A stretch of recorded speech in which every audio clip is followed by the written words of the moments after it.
may be long gone, but he's the source to some cool science you can do at home. Today on DIY Sci, we travel to the museum for some experiments and really cool science you can do yourself. We can't touch the liquid nitrogen. You can make your own mummy. Cover your ears! No bones about it. They made me say that. You'll be amazed by the cool things that you can try when we visit the Denver Museum of Nature and Science with DIY Sci.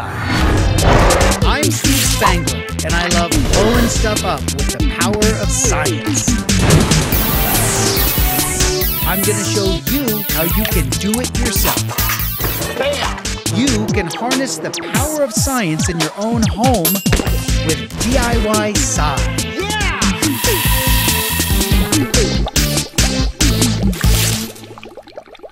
Today, we're at the Denver Museum of Nature and Science.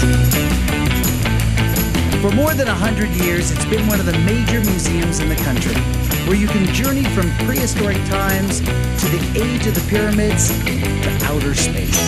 And it's also a place to get some great ideas to do science experiments yourself. Like at this place the museum calls Expedition Health.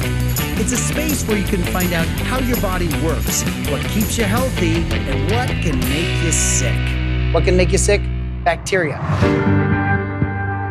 Now, there's lots of different kinds of bacteria, good bacteria, bad bacteria. And in this particular project, I want to be able to show you how to determine if a disinfectant wipe, for example, is a little bit better than just using a paper towel with a little bit of water on that. And in order to do that, we're going to have to find something that has some germs. Higgins, phone, please. Thank you very much. Higgins' phone. Now, everybody's phone is gross. We know that.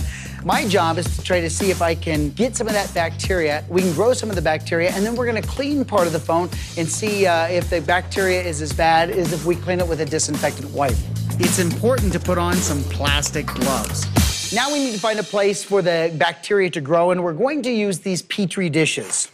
Now, you just want to make sure that when you get them, you don't open them up and play with them and touch them. You don't want any bacteria inside. So the best thing to do is keep them sealed until you're ready to go. You also need to have something for that bacteria to grow on, and that's this powder called agar. It's actually a vegetable gelatin made out of seaweed and algae. It's a perfect place for bacteria to grow. So what we're going to do is we're going to use our boiling water here in our beaker. We're going to make a solution of agar. Follow the directions on the package of agar to mix the powder and hot water to make an agar solution.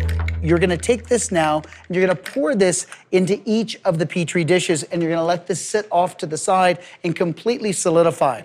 Let me now show you